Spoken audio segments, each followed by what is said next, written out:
Panahon na ng pagbabago, dahil sa ito ay kinakailangan.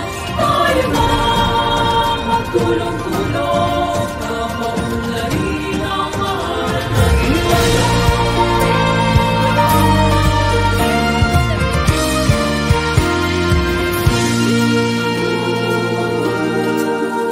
Panahon na ng pagbabago, dahil sa ito ay kinakailangan.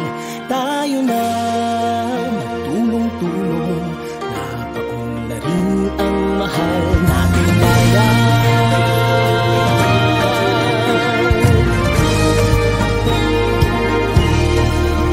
Panahon na ng pagbabago, at ayos ang mga dapat ayusin.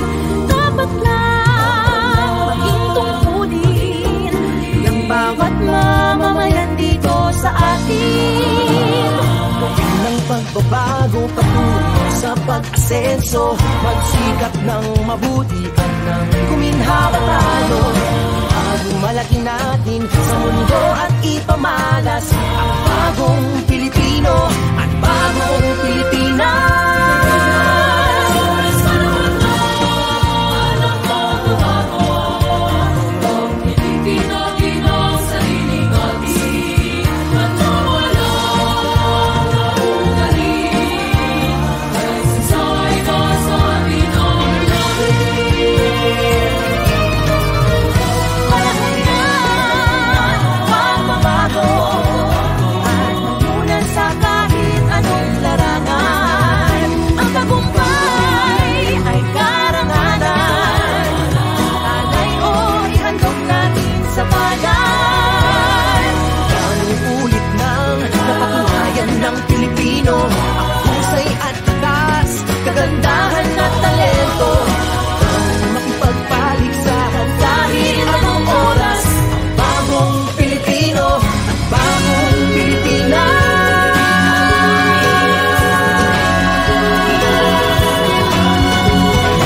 Panahon na pagbabago, Buhay natin ay gawing maaliwalas. Marami ang magandang bukas, sumunga ng bagong Pilipinas.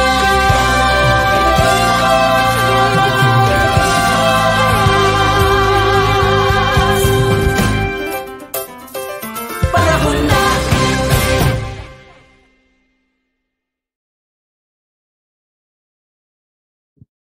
Ayun, alright. Magandang araw po ng Martes sa ating lahat mga kaibigan at sa lahat po ng mga kababayan natin from Luzon, Visayas, Mindanao at sa lahat po ng mga ka-OFW natin.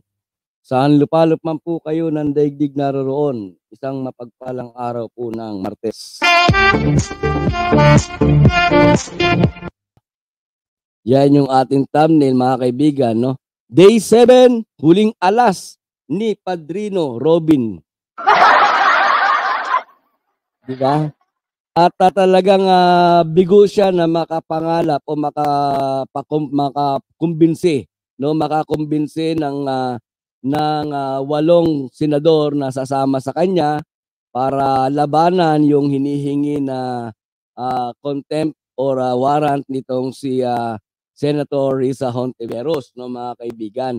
Tita Twiller Wilfred, shout out. Okay. So, ang ginawa niya mga kaibigan ay humingi ng pagkakataon na magsalita doon sa Senado kahapon, no mga kaibigan, which is pinagbigyan naman siya. Pinagbigyan naman siya, and yan nga po ang ating pag-uusapan ngayon mga kaibigan, no? Ating panoorin yung speech, privilege speech nitong si Robin Padilla doon sa Senado mga kaibigan at bigyan po natin ng reaction. Okay? So, bago natin panoorin yan, again, magandang araw po sa inyong lahat at bigyan natin ng reaksyon yung naging privilege speech nitong si Robin Padilla kahapon daan sa Senado mga kaibigan. Okay? Yan, labas na Robin, labas na. Huwag ka nang mahiya. Oh. Pero kinakailangan ako malaking malaking Sa init wait lang. Sabi ni Maritel T ay may reso daw na ginawa si Lobin para gusto niya sa Senado na yung hearing about sa SMN. Ito po kasama po dito sa ating panonoorin at pakikinggan, okay? Sabi ni Jocelyn Herrera, Boss Al, galing mo talagang gumawa ng thumbnail. Sino nga pala gumawa ng thumbnail dati na may mukha ako at ni Boss Takero? Ang ganda ko kasi doon. Saan yun? Kailan yun? Kailan yun? Hindi ko na matandaan yung Jocelyn. Matagal na panahon na yun. Naalala mo pa? Pero wala akong natatandaan. Wala akong natatandaan. Okay? Okay. So ito mga kaibigan ay panoorin natin at pakinggan at bigyan ng reaction itong privilege speech ni Robin Padilla, mga kaibigan. Ulit. to, natural lamang po na meron Mag-umpisa ka. Mag-umpisa ka sa Yan. Mag-umpisa ka sabi Yan, mga kasama, kaibigan, kapatid, at kalaban. Ayun. Una pa lang banat, mga kaibigan, Unang banat pa lang, unang tirada pa lang ni Robin Padilla ay komedyante na ang dating. Di ba? Sabi niya, magandang araw, mga kasama, kaibigan, kapatid, at kalaban. Dati naalala niyo nung pumasok siya sa committee hearing, di ba? Na nakiusap siya talagang Maginoo, Maginoo yung kanyang pakikipag-usap doon, na sabi niya ay hindi raw siya sang-ayon doon sa pag-contempt dito kay Kibuloy, no? Maginoo, pero ngayon mga kaibigan, meron na siyang binanggit na mga kaibigan, kasama, kapatid at kaaway. Nakikipag-away na yung mama, mga kaibigan. Diba? Para bang isang bata na hindi napagbigyan ng lollipop, nakikipag-away na. Anyway, sige, pagbigyan natin, panoorin pa natin, Sabi ni okay, asan na yon? Sabi ni Mami B, so failure silang lahat. Failed rally, failed senator, fisherman ng pirma. Di ba? Failed po talaga lahat. At wala ring duminig sa panalangin nila doon sa 7 days dahil kanina hindi po pinagbigyan ng Congress, ay talagang na-cite in contempt na po itong si Pastor Kibuloy. Ay, sorry po. Okay. Tuloy, Robin, tuloy. Sa init ng usapin na ito, natural lamang po na meron tayong makalaban sa paninindigan. Ang yumayanig ng mga kataga sa oras na ito ay ang contempt, Ay, sandali nga pala. Ay, sandali. objection. Sandali nga pala, sandali. No? Alam niyo, napakaganda ng linyahan, no? Ang ganda ng pagkakagawa nitong speech ni Robin Padilla, mga kaibigan. Naniniwala ba kayo na hindi po ito scripted? Kasi siyempre artista to, 'di ba? Artista to, mga kaibigan. Sanay ito na hindi po ito sanay na na magkaka-camera, lights, action, pero walang script. No? Naniniwala ba kayo na itong salita o itong speech dito ni Robin Padilla ay hindi po scripted, no? Kasi ang ganda no? Ang ganda ng pagkakalinya ng mga sinabi niya, mga kaibigan. So ito, pakinggan na natin ulit, Tuloy na natin. Pagpipigil, pagharang, ito po ang mga paksa natin ngayon. Ako po ay isang Muslim, inshallah. Ang relihiyong ko po ay Islam. Ang propeta ko po ay si Muhammad, sumakanya nawa ang kapayapaan. Ang karamihan po sa atin na narito ay Katoliko at Kristiyano. At meron ding ibang denominasyon. Iba't iba ang pananampalataya natin. Ngunit sama-sama tayo ngayon dito sa bulwagang ito dahil tayo ay magkakasama sa gobyerno. Hinalal tayo ng taong bayan upang pagtibayin ang saligang batas na nagbibigay sa kanila ng proteksyon sa mga What? Robin, wait lang. May narinig ako, mga kaibigan. Sabi niya, inihalal daw sila ng taong bayan para pagtibayin yung saligang batas. Di ba? Para bigyan ng proteksyon. Sino? Ang tanong doon, sino? Sino ang dapat ninyong bigyan ng proteksyon? Yung taong bayan ba na humalal sa inyo o yung interes ng iisang tao lamang? Diba? Sabi ko sa iyo, Robin Hood eh. Dapat hindi na lang kayo nagsasalita eh.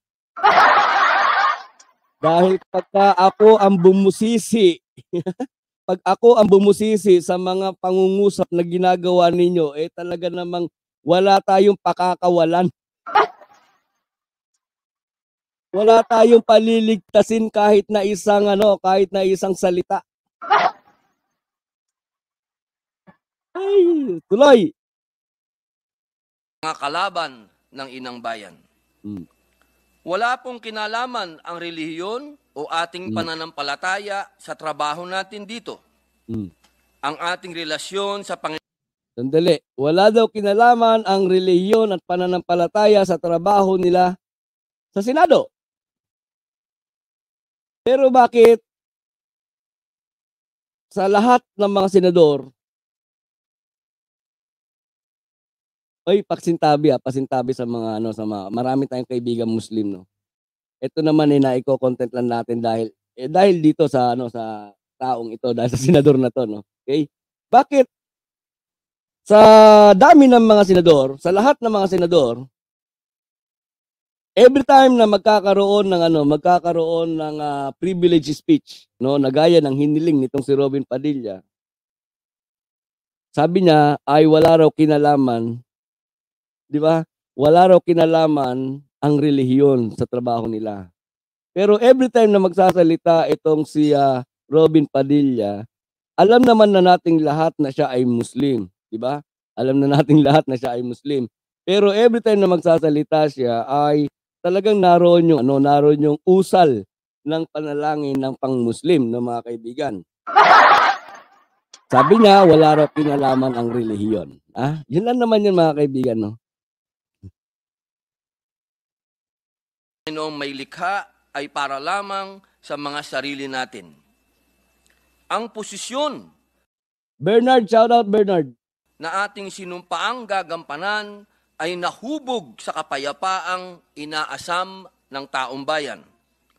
Ang natatanging daan upang makamit ang katahimikan Ulitin natin sa pagpunlad. mga kaibigan. Sandali lang, Robin. Sandali lang. Ang natatanging daan upang makamit ang katahimikan. Konti pa. Ang posisyon na ating sinumpaang gagampanan ay nahubog sa kapayapaang inaasam ng taong bayan. Sabi niya, ang posisyon na kanilang ginagampanan ay nahubog sa kapayapaan na inaasam ng taong bayan. Bakit meron kayong bakit sinasalungat mo? Diba? Yung maayos na committee hearing ninyo na ginagawa, na kung hindi mo sasalungatin talagang magiging payapa, di ba? Pero bakit pumapayag ka na nawawala yung kapayapaan? Samantalang ang sabi mo, ang posisyon na inyong sinumpaan ay hinubog ng kapayapaan na inaasam sa inyo. Grabe ka, Robin, grabe ka. Bakit ganyan ka? Scripted na yan eh. Hindi mo pa binasa muna kung lahat ba ng sasabihin mo ay sapul ka? Crystal C, shout out Crystal C. Tuloy. Ang natatanging daan upang makamit ang katahimikan patungo sa pag-unlad ng kanilang mga buhay at kinabukasan. Ang kapayapaan sa ating inang bayan ay lagpas 50 taon nang binahiran ng karahasan.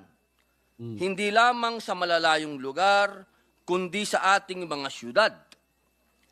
Oy, sabihin mo na yung eksakto na ang CPP-NPA ngayon, na pagkakalam ko ay nasa 52 years na, no? Pag nagdiwang sila ng kanilang anibersaryo ay 52 years na. Buuin mo na. Alam naman na namin eh.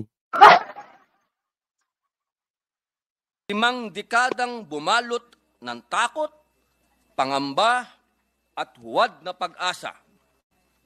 Minsan nang nagkaroon ng karumal. Huwad daw na pag-asa, mga kaibigan. Huwad na pag-asa. Ang alam ko, mga kaibigan, no, ang pag-asa at inaasam ng mga Pilipino, walang huwad. No? Talagang totoo yung ating inaasahan, no? Totoo 'yon, no? Walang huwad sa pag-asa ng mga Pilipino. Talagang tunay yung pag-asa natin, yung pag-aasam natin, no, na magkaroon ng kapayapaan. Tunay 'yun. Walang peke doon, walang huwad doon, no? O, tuloy. Dumal na ganap sa organisasyon ng armadong pakikibaka ng CPP-NPA. Libo-libo ang pinaniwalaang pinaslang dahil sa paghihiwalay ng doktrina ng Maoist at Leninist. Hindi ito nagkaroon ng formal na pagdinig dito sa sangay. Hoy, sandali. Hindi libo-libo ang napatay sa loob mismo ng organisasyon ng CPP-NPA dahil doon sa paghihiwalay ng Maui at saka Leninist.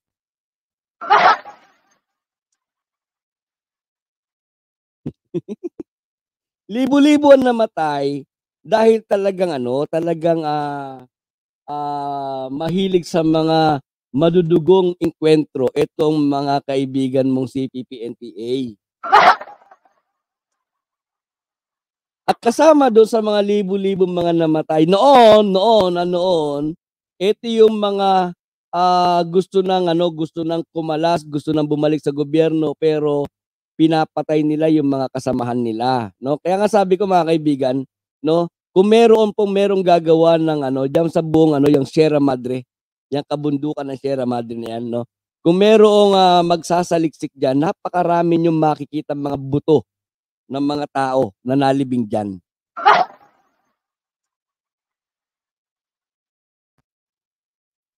Ng legislatura at hudikatura. Naging matahimik ang gobyerno sa kasaysayan na ito. Ngayon po na muling nagkaroon ng panibagong yugto ang armadong pakikibaka, libo-libo ang nagbalik loob kasama ang tinatawag na teenage rebels, masa, pasabilis, magsasaka, maglulupa at manggagawa dahil sa pangako ng pangalawang pagkakataon na igagawad ng NTF-ELCAC. Noon pa man, kasama po tayo ng gobyerno. NTF-ELCAC pa ang maggagawad? Di ba gobyerno? Na umiikot sa mga malalayong lugar upang hikayatin ang mga nailigaw ng landas at lumaban sa ating gobyerno. Nagtagumpay po tayo sa ating misyon. At bilang pagpapalaganap ng magandang naratibong ito, nakagawa pa tayo ng pelikula upang magamit ito laban sa mga Anong pakialam namin sa pelikulang ginawa mo? Alam naman namin, hindi, artista ka, talagang gagawa ka ng pelikula eh. Papakalat ng propaganda na hanggang ngayon ay bumibiktima pa rin ng mga estudyante, mga bata. Oy, saan? Saan banda? Pag sinabi mo hanggang ngayon ay bumibiktima pa rin ng mga bata, no? Yung kanilang mga hinihikayat, di ba? Parang sinabi mo na failure na naman si Inday Sara. Di ba? Sabi ni Inday Sara, wala na raw ngayon. Di ba? Dahil sa alos ano na nga lang, di ba? Wala nang libo ang miyembro ng CPP-NPA ngayon. Paano pa silang makakapambiktima ng mga kabataan? Nag-review ka ba o basta ipinasa lang sa'yo yung script at binasa mo? Robin. Isa na po rito ang pumanaw na si Hannah J. Cesista, isang abogado, nakasama po sa mga napaslang sa engkwentro sa pagitan ng pamahalaan at mga rebelde sa Bohol. Itinampok po natin sa pelikulang pinamagatang Memoirs of a Teenage Rebel, sina Ivy Lynn Corpin at Ira, anak ng isang commander, mga kababaihang naging biktima ng pangmomolestya, pang-aabuso, panghahalay ng kanilang mga kasamahan sa kanilang organisasyon. Okay. So, kapag ka sa pelikula pala, mga kaibigan, kapag ka sa pelikula pala, pwede palang itampok ni Robin Padilla yung mga biktima ng panghahalay ng mga kasamahan sa isang organisasyon, di ba? Pwede rin kaya na itigil na yung hearing pagkatapos ay isa pelikula na muna yung mga kaganapan tungkol kay Kibuloy. Tapos ang gaganap na Kibuloy ay si Robin Padilla, para sa ganun mga kaibigan ay masama niya rin, maitampok niya rin yung mga biktima ni Kibuloy. Gusto pala sa pelikula para matampok ang biktima.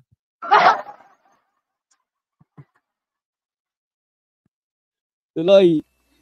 Makailang beses na pong umalingaw-ngaw ang tinig ng mga babaeng biktima na ito dito sa loob ng bulwagan ng Senado sa mga isinagawang pagdinig po noong nakaraang Kongreso at maging sa kasalukuyan sa komite ni Senador De La Rosa ukol sa nagiging recruitment sa mga kabataan ng mga komunistang grupo.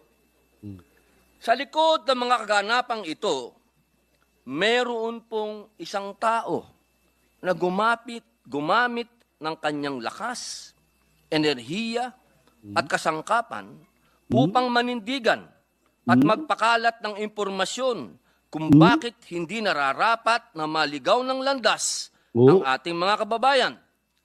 Siya po ay si Pastor Apollo Kibuloy. Uy, ang ganda nun, Sandali! Ang ganda ng pagkakabanat mo kay Apostol Apollo Kibuloy, ha? Ulit nga. Sa mga isinagawang pagdinig po noong nakaraang Kongreso at maging sa kasalukuyan sa komite ni Senador De La Rosa ukol sa nagiging recruitment sa mga kabataan ng mga komunistang grupo. Sa likod ng mga kaganapang ito, meron pong isang tao na gumamit ng kanyang lakas, enerhiya at kasangkapan upang manindigan at magpakalat ng impormasyon kung bakit hindi nararapat na maligaw ng landas ang ating mga kababayan. Siya po ay si Pastor Apollo Kibuloy. Gamit ang network ng SMNI, siya lamang din po ang kaisa-isang pumayag na mag-ere ng pelikulang Memoirs of a Teenage Rebel upang makapaghatid ng mensahe sa mga kabataang tinatarget po upang maging bahagi ng armadong pakikibaka. Gayun din ang idinulot po nitong hudyat para sa NTF-ELCAC sapagkat nagkaroon po sila ng plataforma upang maihayag ang kanilang tagumpay sa inaatang na mga kasama. Mga kasama. Mamaya na. Uy! Tapos na pala yung first part, mga kaibigan. Di ba? So yun, mga kaibigan, ang ganda ng pagkakakilala niya, di ba? Binanggit niya yung tungkol sa CPP-NPA, yung mga nabiktima, yung mga kabataan, mga kababaihan na nare-rape, di ba? doon sa organisasyon ng CPP-NPA, di ba mga kaibigan? Ngayon sinabi niya na merong iisa, no, na talagang lumaban, ginamit yung kanyang network, no, para labanan at yung tungkol dito sa mga wala nang mapahamak na mga kabataan, di ba? Sino raw 'yon? Si Apostol. Sino yan? Si Kibuloy, no mga kaibigan. Apostol tuloy, no? Si Kibuloy daw 'yon mga kaibigan, di ba? Bakit daw niya pinuri si Kibuloy? Kasi nga daw mga kaibigan, sabi niya, bukod tanging si Kibuloy lamang daw ang pumayag na mag-ere nung kanyang ginawang pelikula na Memoirs of Teenage Rebel. Utang na loob. Diba? Kaya niya pinupuri si Kibuloy mga kaibigan at ginagamit niya pa itong kasangkapan para medyo maantig kunwari ang damdamin ng mga kasama niya mga senator dahil isang araw na lang ngayon mga kaibigan ang huling araw, no? Ngayon ang huling araw, no? Para doon sa 8 pirma na kinakailangan nitong si Robin Pabida, no mga kaibigan. Ngayon, ito, second part. Ano yung second part? Part 2. May karugtong yan mga kaibigan, no?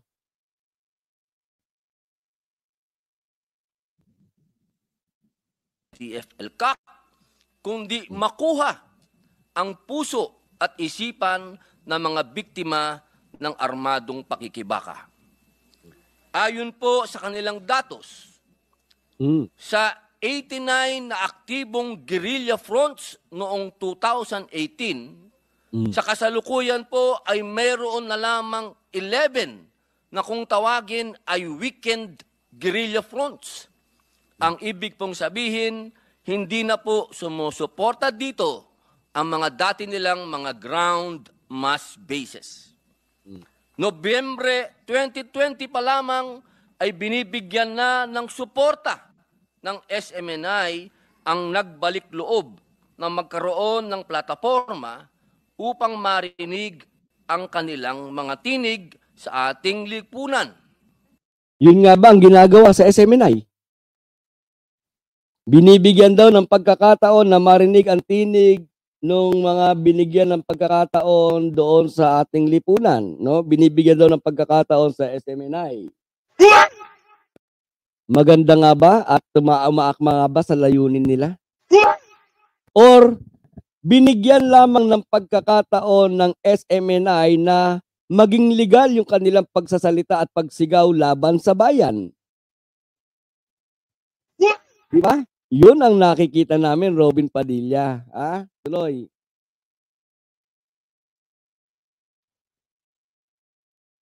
Tuloy.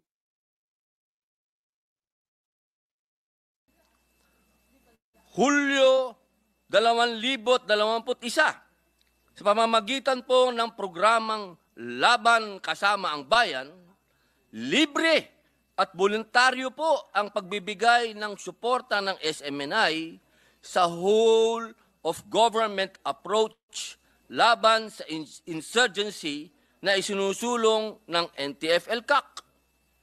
At noong Setyembre 2022, nagkaroon po ng formal na kasunduan ang SMNI at ang Philippine Army upang makapag-ere ng mahalagang impormasyon tungkol po sa tagumpay ng ating kasundaluhan at programa laban sa mga komunistang grupo. Nais ko pong bigyan diin. Wala pong ni isang network sa ating bansa ang gumawa nito, kundi ang SMNI lamang. Sandali. Ano ang kaibahan ng ibang network sa SMNI? Alam mo ba? Kasi ang ibang network talagang pagbabalita lamang. Di ba? Pagbabalita lamang. And ang ibang network ay nagbabalita din naman. Halimbawa, merong enkwentro ang gobyerno at ang CPP-NPA, ibinabalita ng ibang network, di ba? Halimbawa, merong mga sumuko, no? at nagbalik loob sa gobyerno, ibinabalita ng ibang network, di ba? So mali ka dyan sa sinasabi mo na bukod tanging SMNI lang. Pero totoo naman na bukod tanging SMNI lang ang nagbibigay ng pagkakataon doon sa mga sinasabi nilang mga dating miyembro ng CPP-NPA, doon sa mga sinasabi nilang mga dating kadre, no, para magsalita at maging legal yung kanilang pagsasalita na paglaban sa gobyerno. May tama nga rin naman si Robin doon, mga kaibigan. May tama talaga to. Wala pong leader ang gumawa nito, kundi si Pastor Kibuloy lamang. At hindi lamang po yun. Nung panahon na ang lahat ay tahimik sa usapin ng West Philippine Sea, tayo po ay isang linggong naglayag at nanahan sa isla ng Kalayaan. Alam na namin yan. Alam na namin yan. Ilang beses mo ba kinakailangang sabihin at ipaalala yan? Aba, meron pa palang meron pang 4 na taon si Robin Padilla, mga kaibigan. So expect nyo na sa bawat pagsasalita ni Kibuloy ay lagi niyang ipapaalala yung kanyang ginawang pagsakay sa bangka at naglayag papuntang WPS. Di ba? Oh. Di ba? Robin? Tuloy. Upang maghatid ng tulong sa ating mga kababayang naninirahan sa isla. Nagkaroon din po tayo ng pagkakataong makapagpatrolya sa karagatang sakop ng Isla ng Pag-asa. Kasama ang ating mga kababayang mangingisda, nakipagsapalaran po tayo sa dagat kanluran kung saan nakita mismo ng aking mga mata ang hirap ng kalagayan ng ating mga kababayang mangingisda.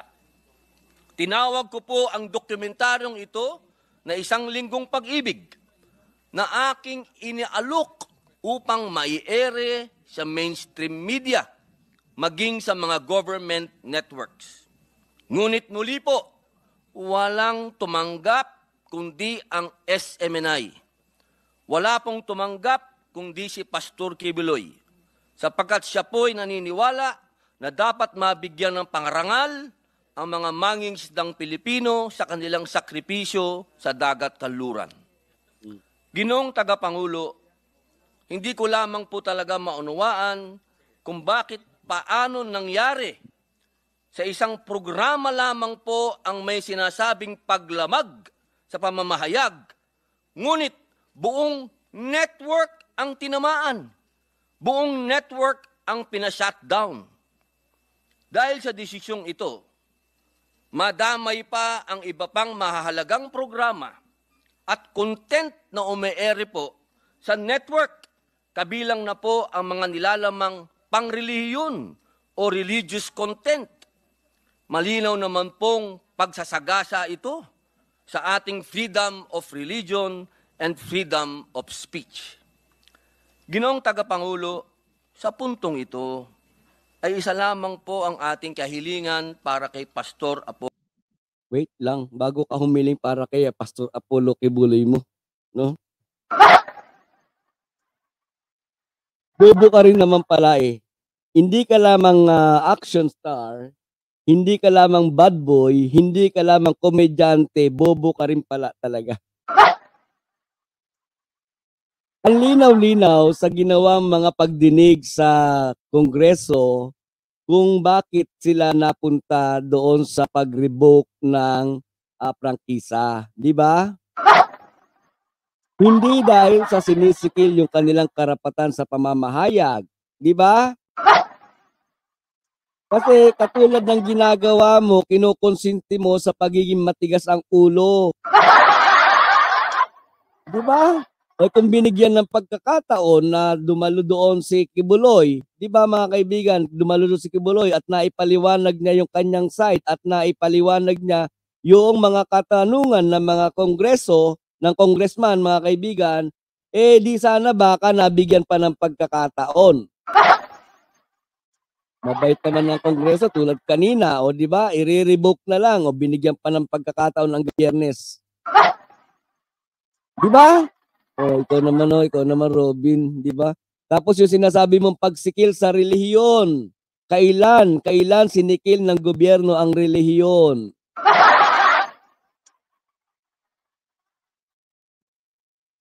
Apollo Kibuloy. Iyon ay mabigyan lamang natin, hindi po ng kapalit, kundi ng karampatang pagtrato ang naging serbisyo naman po ni Pastor sa ating bayan. Oh, sandali. Sandali. Given na. Given na lang. Okay, pagbigyan na natin, given na merong ginawang pagsisilbi. Itong si serbisyo, itong si Pastor Apollo Kibuloy ni Robin Padilla para sa bayan, no? Ito ba ay passes? Ito ba ay passes para gumawa ka na ng kalapastanganan, lalong-lalo na sa mga kababaihan? Ito ba ay passes para pagsamantalahan mo na yung kahinaan ng mga Pilipino? Yung bang magbigay ka ng serbisyo para sa bayan ay pasaporte na para pagsamantalahan mo yung kahirapan ng mga Pilipino. Di ba? Oh. Ibig bang sabihin kapag ikaw ay senator at gumawa ka ng kalokohan ay hindi ka na dapat na swetuhin? Ibig ba sabihin kapag ikaw ay vice presidente at gumawa ka ng mga kabalastugan, hindi ka pwedeng swetuhin? Kasi dapat na intindihin, dapat na unawain at dapat na isaalang-alang yung serbisyo na ibinibigay mo para sa bayan? Lahat na siguro baka maging rapist. Lahat na siguro baka maging legal na yung pananakit. Hindi ganon, Robin Padilla. Hindi ganon. Sayang na sayang, mambabatas ka pa naman. Di ba? Senator ka pa naman. Konsentidor ka rin lang naman pala. Tuloy. Dagdag pa po nito, binibigyan pansin din natin ang mga banta sa personal na kaligtasan ni Pastor. Kahit naman po sino na nakararanas ng banta sa kanyang buhay, ay pipiliin ang pag-iingat sa paglabas sa pagpublikong lugar. Pipiliin ang paglabas sa pampublikong lugar. Sabay paborito ang anunsyo ng Estados Unidos sa paghahain ng sakdal laban sa kanya. Natural lamang po na ingatan ng isang tao ang kanyang sarili kung nakakadama siya ng pag-atake mula sa iba't ibang puwersa at panig. Di ba? Kapag ka iningatan nung may sala yung kanyang sarili, natural lang daw yon at dapat daw suportahan, sabi ni Robin Padilla. Mga kaibigan, kahihiyan ng Pilipino ang mga pinagsasabi nitong si Robin Padilla. Sabi ng ating Pangulo, ginagawa niya ang lahat ng mga dapat niyang gawin para sa ganon ang mga Pilipino, kahit saan bansa pumunta, kahit anong lahi ang kaharap, sasabihin niya, ako ay Pilipino, taas noo kahit kanino. Pero kapag sinabi nung kaharap mo, di ba? Sinabi mo, ako ay Pilipino, halimbawa humarap ka sa Inchik, o kaya humarap ka sa mga Arabo, sinabi mo, ako ay Pilipino, taas noo ako, pagharap ko sa'yo. Nagtanong yung kaharap mo. Meron kayong senator na Robin Padilla. Anong gagawin ng Pilipino? Baka yuyuko na lang. Bakit? Kahihiyan ang dulot mo sa mga Pilipino. Ito yun mga kaibigan, real talk. Real talk tayo. Isang mambabatas, isang senator, nangungunsinti ng isang tao na ayaw humarap doon sa sala niya. Di ba? Kinukonsinti mo yung makasalanan. Kinukonsinti mo yung may kasamaang ginawa. Sabihin mo sa amin na dapat kami maging proud dahil meron kaming isang senator na ang pangalan ay Robin Padilla. Nakakahiya ka. Mio Casantos, shout out. Bilang paglilinaw, hindi po niya tinatalikuran ang obligasyong sagutin ang mga paratang sa kanya. Ang nais po niya ay sagutin ito sa tamang espasyo kung saan matatamo niya ang isang patas na pagdinig at paggalang sa kanyang karapatan sa due process. Higit sa lahat po, Ginoong Tagapangulo, ang akusasyon po laban kay Pastor ay nasa bakuran na ng kagawaran ng hustisya na kanilang isilasampa sa naaayong korte. Hindi na po magkakaroon ng saysay ang ating pagdinig sapagkat nasa kamay na po ito ng hudikatura. Nasa kanila po ang kapangyarihan. Wait lang. 'Di ba sabi ng mga senator, ayaw nilang ma-dissolve ang Senate. 'Di ba? Ayaw nilang ma-dissolve ang Senate. Ngayon sinasabi ni Robin Padilla na kapag halimbawa mayroong pagdinig na ito ay nasa justice na, no mga kaibigan, ay wala na raw saysay ang gagawin pang pandinig sa Senado. Bakit nariyan pa kayo? So parang inamin mo na dahil sa takot kayo doon sa chatcha na baka mawala ang Senado, inamin mo na karapat-dapat lang na mawala ng Senado.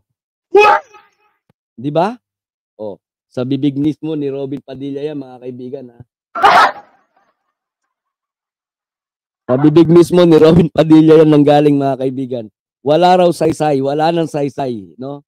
Magiging wala nang saysay ang anumang ginagawa sa Senado kapag halimbawa yung pinag-uusapan ay nasa husgado na.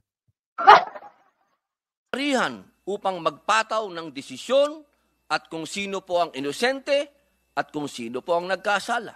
Tanga ka talaga. Ano? Katanga-tangahan. Nung magbuhos ng kabubuhan ng Panginoon Diyos, kumuha ng payong etong si Robin Padilla, ibinaligtad yung payong para mas marami siyang masalo o masahod ng mga kabubuhan. Hindi naman yung mga committee hearing na ginagawa nyo dyan sa Senado ay para palabasin kung sino may kasalanan at yung kung sino yung guilty at hindi guilty. Di ba? Kaya kayo nagkakaroon ng committee hearing dyan sa Senado para sa ganoon ay makatulong kung meron kayong mga batas na ginawa na medyo malamnay pa, medyo malamlam pa, medyo ika nga ay hindi pa talaga ganun kasolido para sa ganun ay mabago nyo ito. Di ba? Kaya nga aid of legislation. Bobo!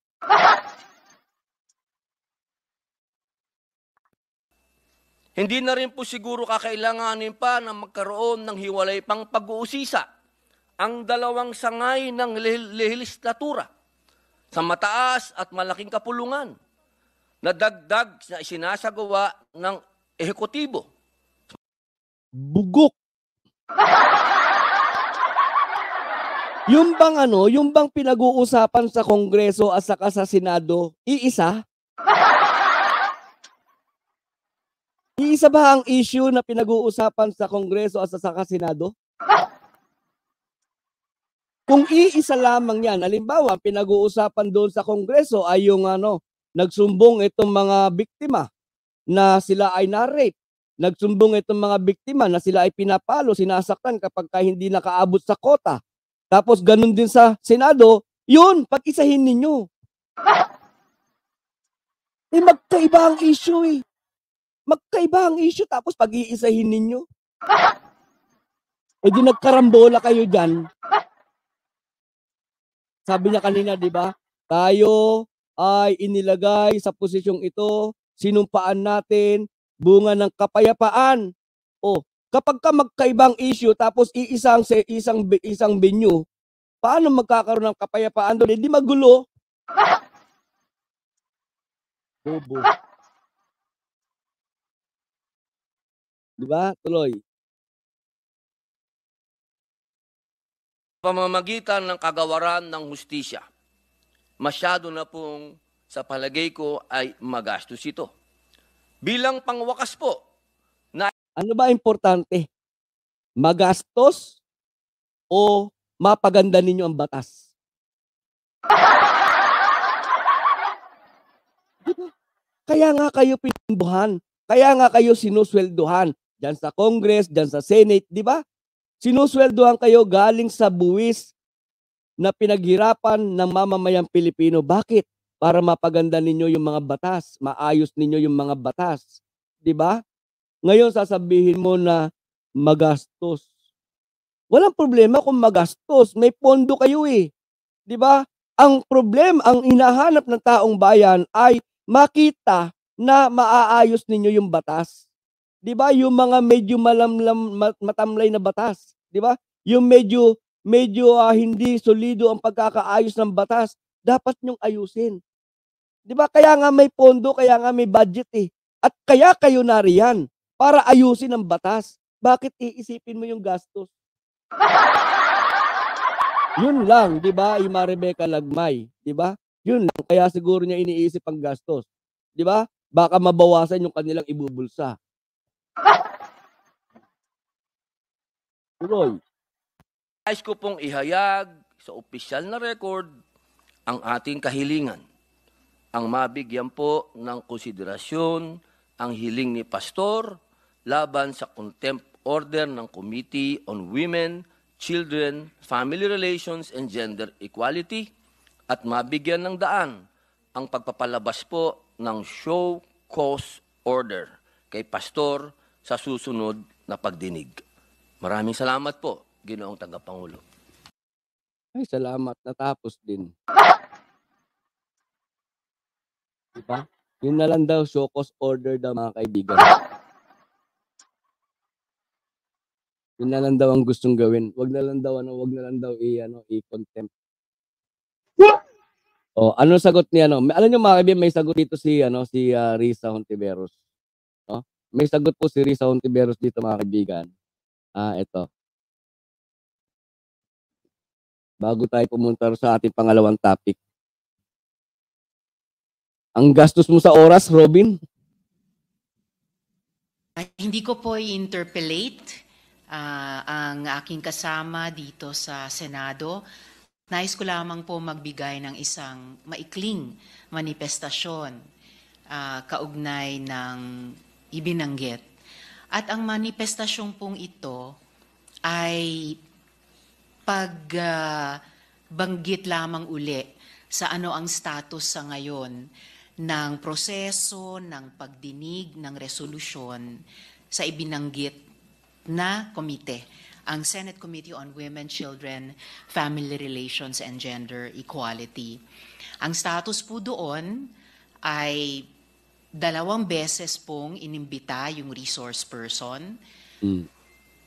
Inisyuhan din po ng sabina ng Senado, pinirmahan ng Senate President. Kanila ring hindi pinaunlakan. Okay. Kaya ayon sa rules ng Senado, sa Robin, makinig ka, ha? Robin, makinig ka. May rules pala na sinusunod ng Senado. Pakinggan mo kasi. Ano yun? Ano yung rules na yun? kondukta ng investigasyon. 1 second, Mr. President. Sama ng mukha ni Robin, mga kaibigan, no? Yan yung mga tiger look. Diba? Naka-tiger look na, oh. Ito kasi Risa Hontiveros, hindi mo nalang sana pinagbigyan. Pamatuloy ng tingin ni Robin Padilla.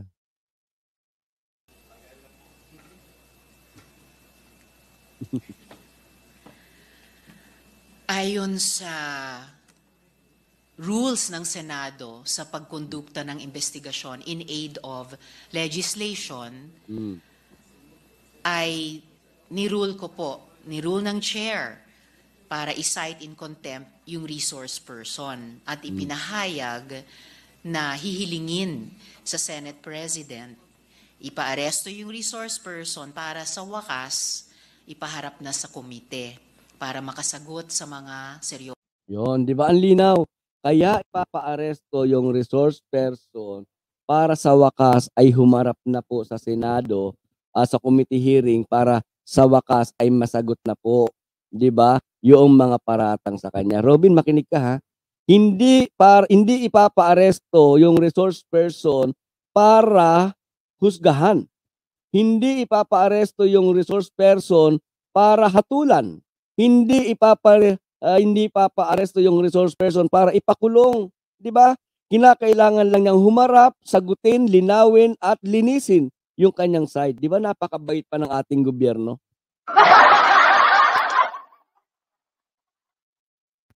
Seryosong tanong sa kanya. Ang kasama ko po sa komite ay nag-object.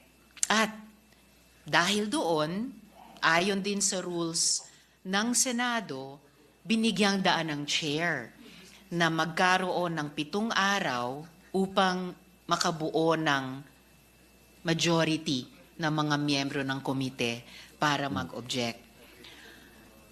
At ang ika-7 araw pong iyon, Mr. President, ay bukas. Kaya Ngayon. gayon din, alinsunod sa mga rules natin sa Senado, binibigyan daan ng chair na makabuo ng majority. So, depende kung ano yung maging resulta bukas, ang magiging sunod na mga hakbang ng komite. Pero ngayon pa lamang ay meron na po tayong make of record na may president po sa mga ruling ng Korte Suprema at maging na po sa mga dating idinaos na mga pagdinig ng mga komite, maging ng Senate Blue Ribbon Committee dito sa Senado na nagpatuloy kahit po meron na pong tumatakbong mga kaso sa Oh, yun. Robin, dapat alam mo yun, di ba? Dapat bago mo kinuha yung script mo, dapat inalam mo yun na sa mga nakaraan ba na mga committee hearing, meron bang committee hearing na ginawa tapos yung kaso nasa husgado na? Dapat inalam mo yun para hindi ka napapahiya. O, kita mo ha, nagmamalasakit pa ako sa iyo. Korte. Isang halimbawa po, Mr. President, ang Catherine Camilon case. Yan po ay kasulukuyan pa ring dinidinig dito po sa Senado, sa Senate Committee on Public Order, kahit naka-file na po ang mga charges sa korte. So ito lamang po Basimos. ay pinaka-recent sa mga maisa-cite po ng chair ng Committee on Women na kahit po mayroon ng mga kasong tumatakbo sa korte, yung iba dito, final mismo ng executive, pero nagpatuloy at nagpapatuloy pa rin ang pagdinig dito sa lehislatura. Dahil wala pong proseso sa isang sangay ng gobyerno ay mas importante o hindi kasing importante sa prosesong tumatakbo sa ibang sangay ng gobyerno. Yan po yung isang esensya ng ating sistema ng checks and balances. At sa sistemang iyon ng checks and balances, well within its rights at may rules na ating pong sinusunod, well within its rights ang Senado, ipagpatuloy ang kanyang mga proseso ayon sa kanyang mandato, ayon sa kanyang tungkulin, at ayon sa kanyang sariling rules. For the record, Mr. President. Salamat po, Mr. President. Oh, yan, Robin, ha? For the record yun. For the record. Akala mo kasi pinapahiya mo si Risa Hontiveros. Sino ngayon? Sino ngayon na napahiya? Sino ngayon ang lumabas na na obob? Sino ngayon ang lumabas na walang alam sa mga kaganapan at mga kalakaran dyan sa Senado? Diba? Ako nagtatanong lang ako, mga kaibigan. Bakit kasi pumapayag kayo? Di ba? Bakit kasi pumapayag kayo? Kayo na mga halal ng taong bayan. Kayo na pinagtiwalaan ng taong bayan. Pinagtiwalaan ng taong bayan.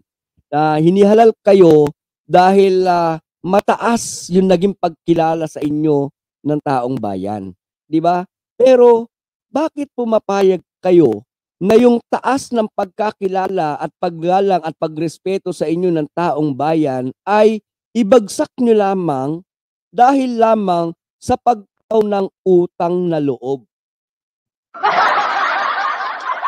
Yung taas ng pagkakilala sa inyo ng taong bayan, bakit pumapayag kayo na mabaliwala yun? Dahil pinalalabas ninyo, maaaring unintentional, hindi nyo alam, pero napapalabas ninyo na nagmumukha kayong bobo. Diba? Parang sinabi ninyo na tama kayo taong bayan, pasensya na kayo taong bayan dahil nagkamali kayo ng pagboto sa akin. Kaya pagdating ng 2028, mga kababayan, kung nagtiwala sa akin, wag na ninyo akong iboto. Dahil baka yung pagtanaw ko ng utang na loob ay mag-extend na naman ng patagong 6 na taon. Di ba, mga kaibigan?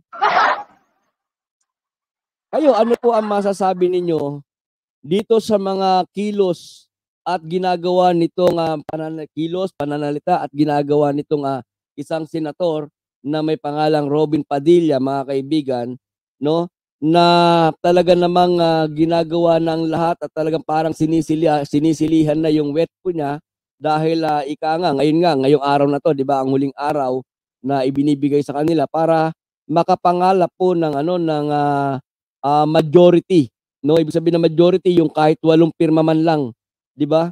Para sa ganun ay hindi matuloy yung pagka-contempt dito kay Kibuloy, no, mga kaibigan. So kung meron po kayong mga impormasyon, mga opinion, no, mga kaibigan, dito sa ating tinalakay, wag po kayo mag-atubili na mag-comment po diyan sa comment section sa baba dahil yan po ay ating binabasa, no, mga kaibigan. Napakahalaga po niyan, ha? Ang pangarap para sa ating bansa ay ipagkaisa muli ang sambayanang Pilipino. Ipagpatuloy natin ang ating nasimulan ngayon. Nang sa ganun, ang Pilipinas ay pararatingin natin hindi sa ating pinanggalingan, kung hindi ay papasikatin pa natin ang ating mahal na Pilipinas. Para tayo ay haharap sa buong mundo at sasabihin muli natin at isisigaw natin sa kanilang lahat, ako ay Pilipino, taas noo kahit kanino.